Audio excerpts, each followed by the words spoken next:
So it's late April and it's supposed to be spring, but I decided to take a little walk outside, try to get out of the house during these times when we're all cooped up inside, you know, and it just so happens to be like 40, I think it's 48 degrees.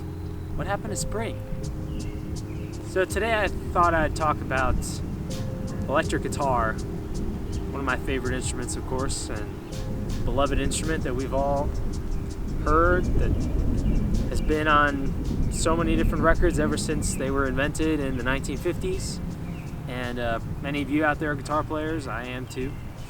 And you know what? When it comes to recording electric guitars, or more so, I would say like electric guitar tone, there's as many opinions about guitar tone as there are guitar players, to be honest. So I thought I would touch on and just share some kind of general electric guitar tips. There are some kind of universal things that really apply in any context, no matter what genre you're playing, no matter what kind of guitar you own, what kind of amp you own.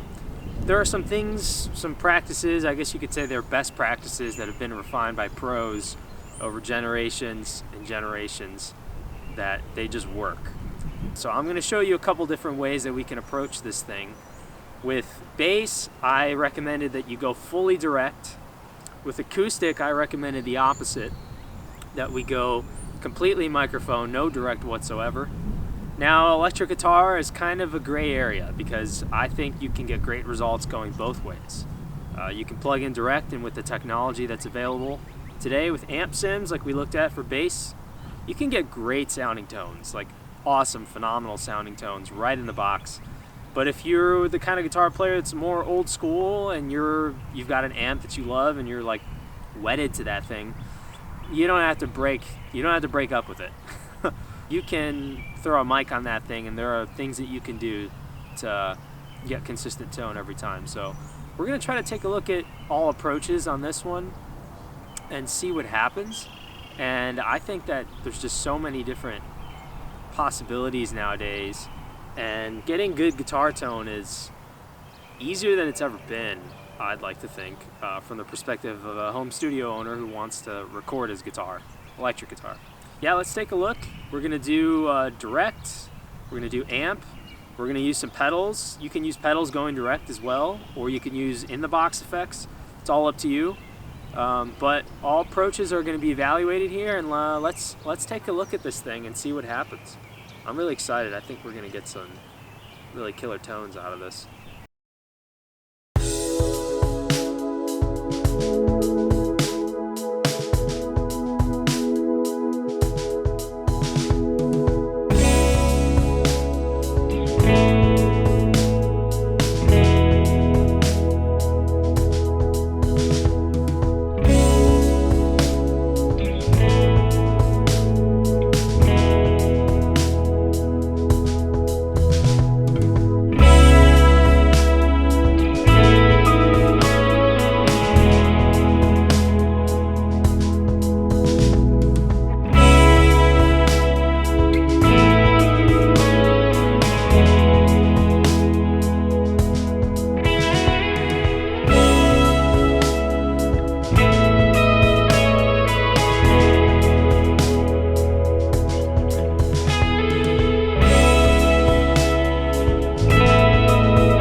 Okay, so as you can see, we used the Blue Bluebird on my guitar amp, and I have just a simple I believe it's a 12-inch speaker in there, Fender Blues Junior amp, and we use the Blue Bluebird to mic it up. You don't have to use a condenser mic. You can use, on guitar amps, you can use pretty much anything. Dynamic mics work really well. SM57, of course, being the most famous and most used microphone on a guitar amp. If you have that and that's all you have, go ahead and use that. And of course, we did software, which we're going to show you soon as well, kind of how we approached that. For the virtual version of what we did there, this is our analog counterpart. So basically, the rough idea of what we did here is we took this microphone and we placed it. The cone is somewhere around the middle here, and the outer edge of the speaker is here. So if you're going halfway between the outer part of the speaker and the cone in the center, the closer you go to the cone that's in the center, the more of a brighter sound you're going to get. It is the brightest part of the guitar amp.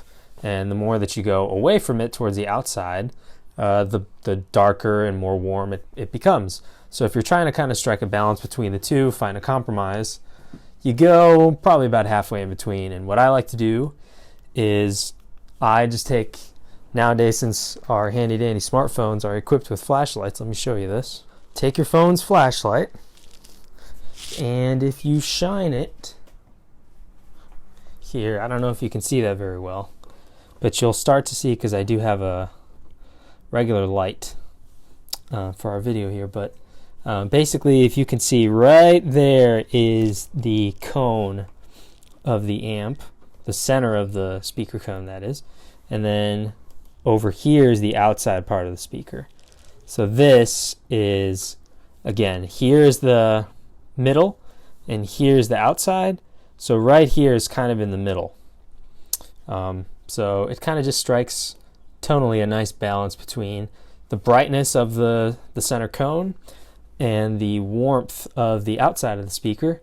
A lot of guys, what they'll do is they'll take like gaff tape, and once they find the sweet spot, so to speak, of where they like to put their mic, they will actually take tape and they'll just create like a square, so they know every time that I go to mic my guitar amp, I put my microphone right on that spot. And especially a lot of guys who go on tour who are trying to get consistent sounds and consistent tone from their amp every single night, a great way to ensure that is to, mark a spot and use that spot every single time. So yeah, so that's just kind of a brief overview of how we got our guitar tone through our guitar amp. And there's like I said, there's a virtual counterpart to this inside of Amplitude that I'm going to show you as well. So that is our electric guitar tone through our Fender amp. Okay, folks, now that we actually have all our tracking done and out of the way, let's take a look inside of Logic and see how this sounds. So first I'm going to play you the group of guitar amp, like real physical guitar amp tracks that were mic'd with the Blue Bluebird. In context here, we've got the rhythm, just playing strumming out the chords, very simple. And then the simple lead part. And then we've got the grouped instruments of Amplitude doing the same thing. So the mono lead part and the mono rhythm part. I'm going to switch them so that they're consistent. And then we have the same part, lead part rather, played in stereo, just to give you guys a different taste of what are, the tonal possibilities here. So, because when we're recording in the box and you have an interface that has at least two inputs, which even like the basic starter ones, like even the Focusrite Scarlett, unless you get the solo one, the basic entry-level one is still going to have two inputs. So you can plug in, if you've got some stereo guitar pedals, like a stereo reverb or a stereo delay. I am a fan of it, and I like to use it whenever I'm recording kind of in the home studio here. Take advantage of that. I only have one guitar amp, so I can't do stereo amps, but I can simulate stereo amps by using both my interface inputs and using amp simulators right here in the box. So without further ado, let's play the guitar amp first, and then we're probably not going to go through the entire thing. and then we'll play amplitude, and then we'll listen to the stereo lead with the amplitude rhythm part. How about that? All right, so let's hear it.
All right, so you get the idea, and that is the sound of the guitar amp with no processing whatsoever, plug-in wise. I just added a touch of gain on some of these, about 7 dBs, just because it was a little bit quiet the way it was recorded. But when you're recording digitally, this is just a quick tip. Better to have the gain that's coming in on these meters. For example, let's show you this guitar amp. I'm going to bypass the gain. So watch the meter here.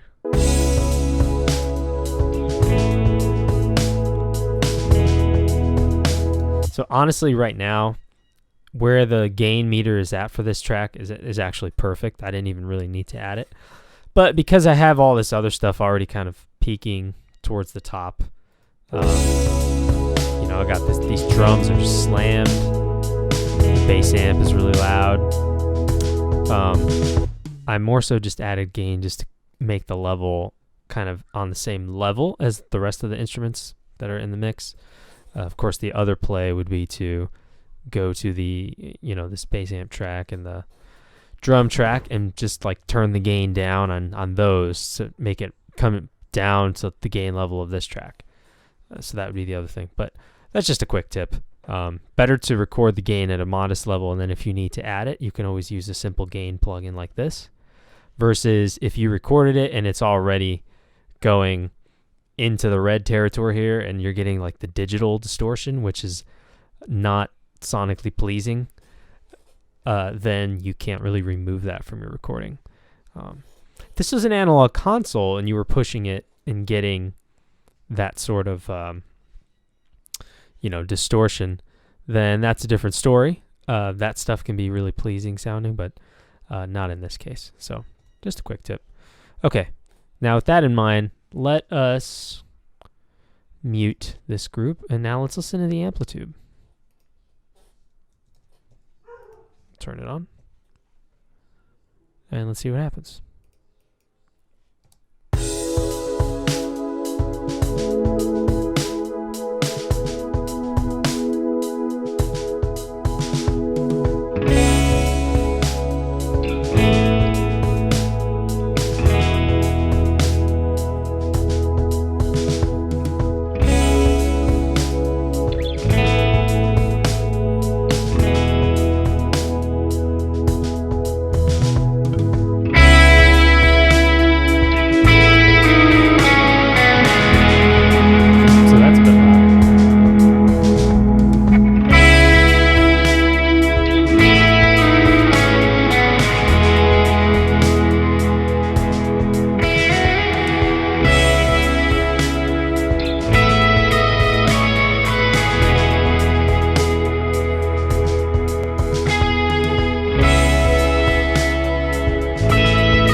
Okay, so there you have that. That sounds a little bit different than the amped version did, mostly because we're simulating different amps.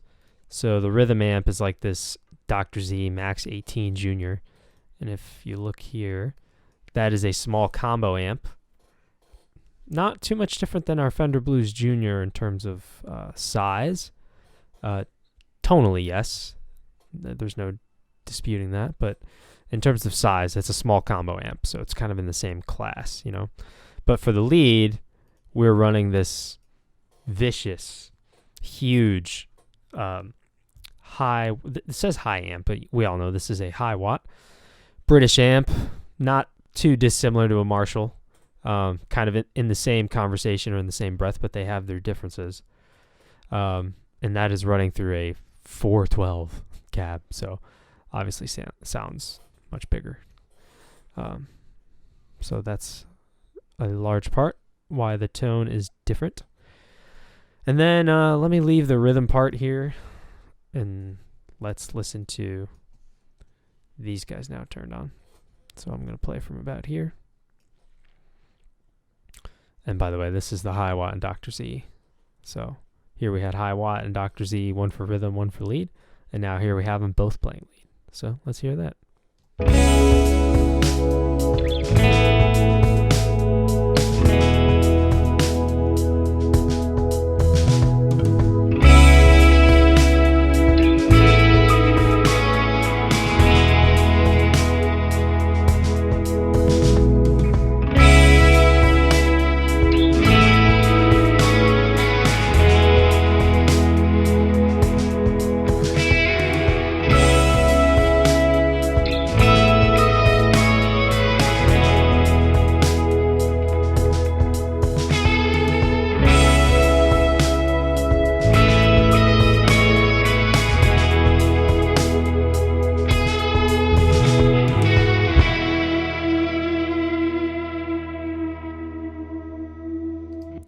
Cool. So that sounded wider, similar in terms of guitar part. I backed the volume off on these a little bit, but even still, it seemed like they could use some bringing down. Still pretty loud. Awesome. So I think it just shows you that there's different ways to approach this in your home studio. You can mic up your guitar amp if you really like how your guitar amp sounds, or you can invest in an amp sim such as Amplitude, like I've been using, like I showed you in the bass video if you haven't caught that. Really worth the investment in my opinion, because rather than, well, let's put it this way, for the amount of money that you're spending on this software, that is equivalent to the value of buying one like high-end tube amp essentially. If you bought, take your standard Vox AC30 or a Fender Twin Reverb, let alone a Marshall amp, which is going to be even more expensive. But if you buy one of those brand new, you're spending well over $1,000. And something like this is, well under $1,000. This is in the hundreds of dollars territory. And you're getting a lot more guitar amps thrown in. Now, but what are the downsides, right? Because I'm making it sound like this is so great, why would you ever do anything else? Well, what it's good for is if you're doing a lot of studio recording on your own songs in the home studio, or if you're writing a lot of demos, this is a great tool to be able to very quickly dial in a variety of guitar tones with different amps, auditioning the same part through different amps. Because the cool thing is, let's take this. I actually took the time to record a part, and then I auditioned that same part through a bunch of the different amps in here, and I landed on this Dr. Z because I like the tone of it. But watch this, I can just flip through, see how it sounds with these different amps.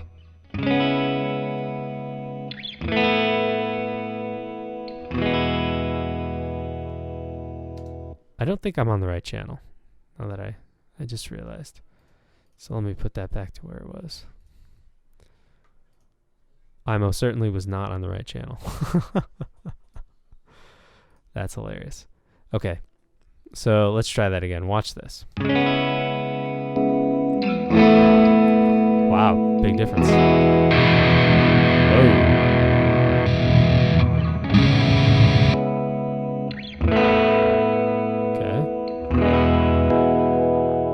Actually pretty similar to my guitar amp.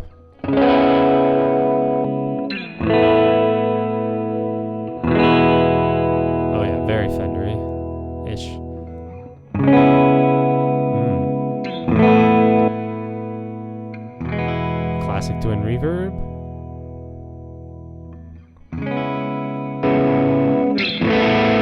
Supersonic. Vibro King.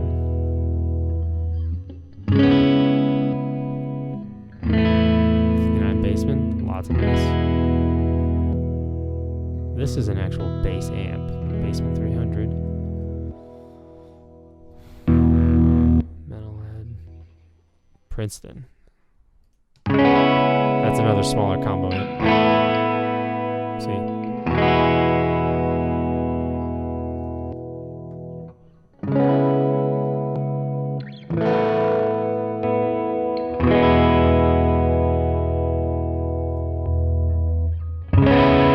That sounds cool. Not to mention the visuals here are gorgeous. Not that that matters too much in the long run. I believe this is like a 4-speaker. Yeah. 4-speaker combo amp.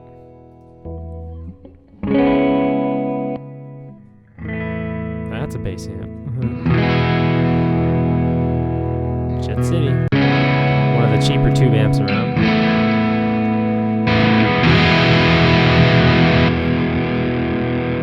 This is Slash's signature version. So is this. Mesa.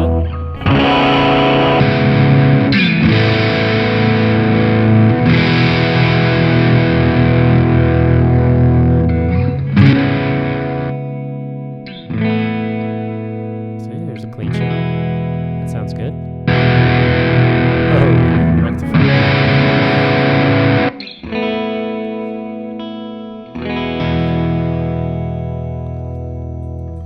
So I believe this is Amplitude Deluxe. There's a whole list, a whole host of amps. We just went through some of them. That's just to give you an idea of the advantage of having this software. So the benefit that you're getting is the ability to dial in, like an innumerable amount of guitar amps in different tones through those guitar amps and just plug and play right through your interface without having to make any noise, outside of your own headphones. So especially if you live in an apartment or you're sharing a space with somebody else, whatever the case may be, you're not having to make noise like cranking up your real amp. And guitar players especially, you know what I'm talking about when I talk about that. So I just like this Dr. Z amp. I think it sounds crisp.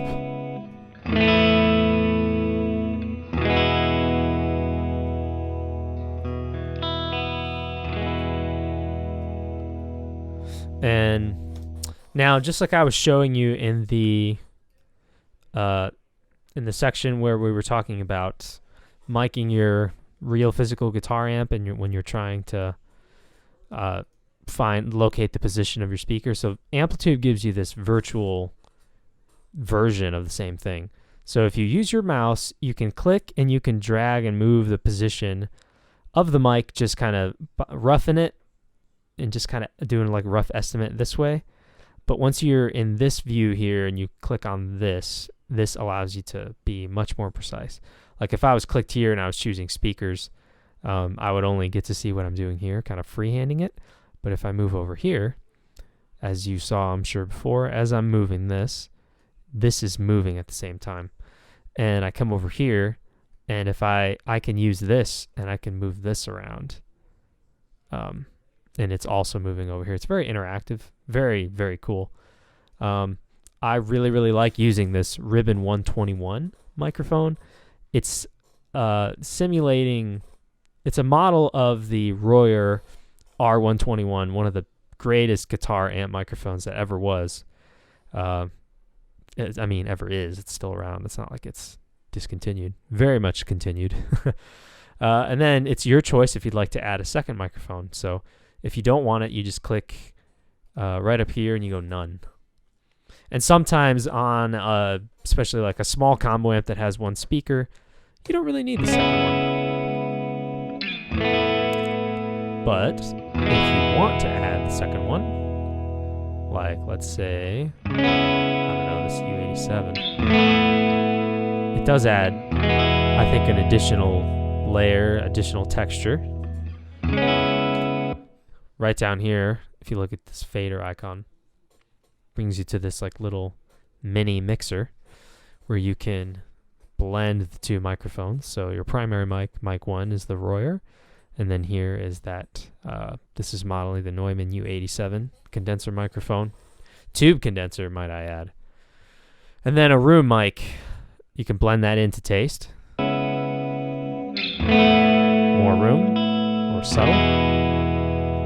I like it subtle. Very beautiful interactive tool. And then here you can choose what room you want this amp to be in, you know, so if you want the big live room, a little more lively. Anyway, Amplitube is what I use and what I recommend, but there is Guitar Rig. Like I do have, I'll show you very quickly. It's outdated on my Mac OS system, so it doesn't really work that great, but Guitar Rig, well, I'll show you Guitar Rig 5. That one works better. I got this a long time ago. This is like a condensed version. So if you go to components, see like I only have 8 different amps here. So this is like the Vox style amp. So let's hear the same part played through that. Whoa.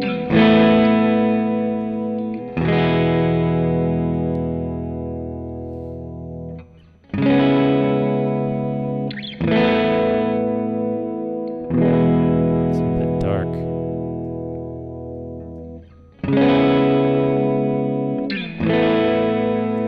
Okay.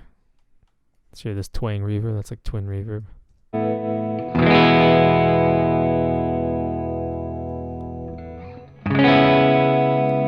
And as far as cabinets, it by default, it just loads matched cabinet. And that's all I have in this version. And then there's this slider. You can sort of play with that.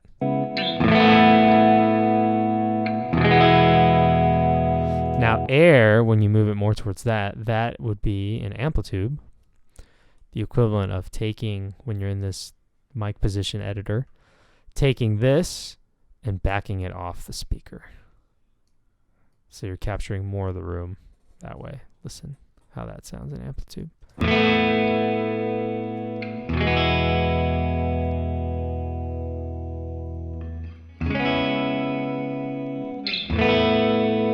fact, you could do one right up on the amp and one away.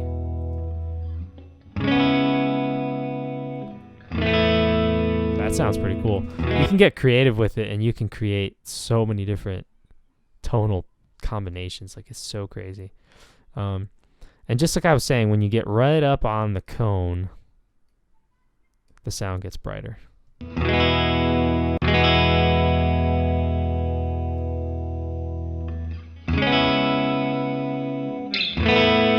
Versus away from it.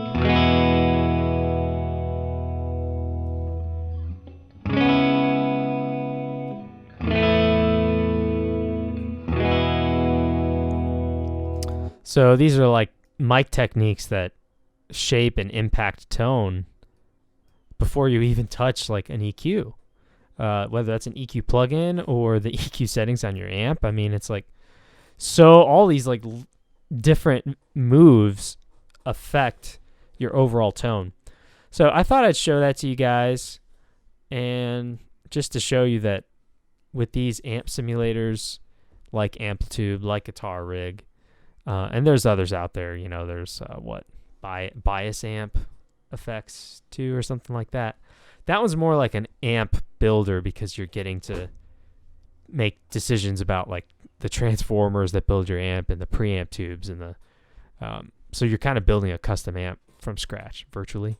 It's a little bit of a different story. This is more like, hey, let's just take famous amps from history that are made the way they are, and then we will customize what microphones we put on them and in what position and what room they're going to be in, and the blend between these two different microphones should you choose to use two microphones, or what speaker choice you want inside. the cabinet. And by the way, I could put this in any cab. Let's see, right here. I could put this amp in this enclosure if I wanted to. Any of these. And as you can see, there are many, many, many cabinets. Some are for bass, even. So that's really cool. Really, really cool. I can't recommend Amplitube enough. And we haven't even gotten into the fact that there's stomp box effects right in here. So we'll do that another time. And rack effects. I mean, it's so powerful. So that is kind of how I would recommend approaching building your guitar tone for the home studio. These are powerful tools. They're a lot less expensive than like buying an actual collection of physical amps and an actual collection of microphones in your mic locker. And that's why overall, while I think it's fun to mic your guitar amp like we did over here, I would mostly, if it was me, my suggestion is to err on the side of going amp simulator most of the time because of the convenience, how fast it is, how you're able to get really good sounding competitive guitar tones at a fraction of the cost in a fraction of the amount of time. But, if someday you're blessed enough to get to walk into a beautiful commercial studio that has all of those real amps, not just the models of them, and all those kinds of microphones to put on it, then by all means, knock yourself out. But in the home studio, we're going to go for what's efficient and what gets the job done and still gets like pro results. And that's why I recommend tools like Amplitube. So I hope that was helpful for you guys. Okay, there you have it. There's a little rundown on how I think you should approach recording electric guitar in your home studio. These are just some tips. These are general tips. And no matter what genre that you like to play music in, whether electric guitar is the main instrument in your songs, or whether it's just accentual, is that a word? I don't know. Or whether it's just another instrument that you put into the mix to accentuate other things, and it's just another element. You're still going to want to have a good grip on how the electric guitar should sound. Because the key to being a great producer, which is something, of course, that I'm still working on, we're all a work in progress, is understanding the role of each instrument, how each instrument is supposed to sound, and what steps you can take to get that instrument sounding as good as it should, given the role that it plays in the song that it's in. That's what we've done with electric guitar, and we've shown you how you can take your guitar amp and mic it up. It doesn't have to be in a beautiful commercial studio type room. I've been preaching that the whole time, of course. Or we can do it in the box in a software like Amplitube, and you can get some stuff that sounds really good. Doesn't have to be something that you spend tons and tons of money to go track somewhere. Thank you guys. I hope you've been enjoying this series where we've been kind of breaking down each individual instrument and how you can approach it in the home studio in your songs and your productions. So if you like the video, please go ahead, and it would help me out tremendously if you click the thumbs up on the video. If you leave a comment, specifically, if you're going to leave a comment, I have a question for you. What did you think about these methods? What did you think about between miking your guitar amp versus going direct and using software in the box? Tell me what you think. What do you like better between the two? What's your preference and why?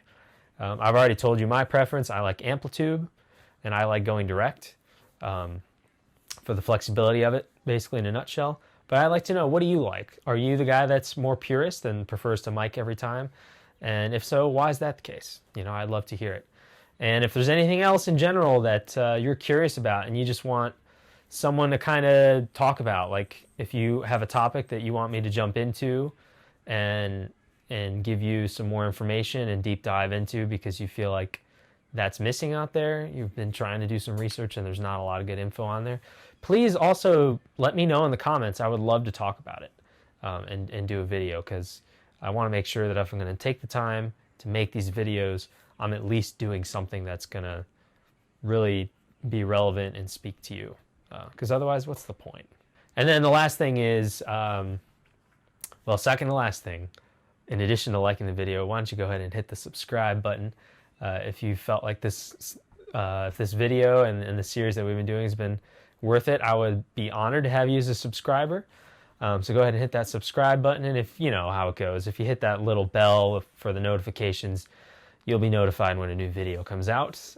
Because for whatever reason, YouTube doesn't always say why new videos come out. It doesn't really notify you unless you go check yourself. But if you hit the bell, you won't miss it.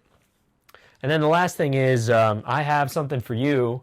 We've been showing you how to record these instruments, but there's a whole other style of production that involves using loops and samples and all that kind of stuff. And that's something that I want to touch on in the future. We'll be getting around to that, believe me. But right now, if you click the link that's in the description of this video, I have something to give you, my gift to you for free, no strings attached. And basically what you're going to get from me is a collection of samples that I've created of just different loops, like pre-recorded loops of melodies on various instruments that you can drag and drop right into your project, and you can get started writing a song today, right now. Like, even if you don't have, if you feel like you're lacking the creative chops to pick up a guitar or a piano and come up with different melodies and stuff like that, then let me help you out and let me give you something that's going to jumpstart that. And in addition to that, you're also going to get access to a series of videos that I did that's basically a private workshop where I used my own samples and I showed you how I would create a song if I was to use the same material, which I do use that material, but if I was in your shoes and I was like, I just got these samples now, what do I do? Well, that's what that video series is all about, showing you how to do that. And yeah, and then you'll also get my PDF that breaks down the 5 stages of music production as I see it, how the steps that every song goes through from its incipience, taking it all the way to the finish line. So a bunch of production goodies in there. All you got to do is click on the link that's in the description and sign up to retrieve it. So and it'll be yours. So thanks guys, and I will see you next time.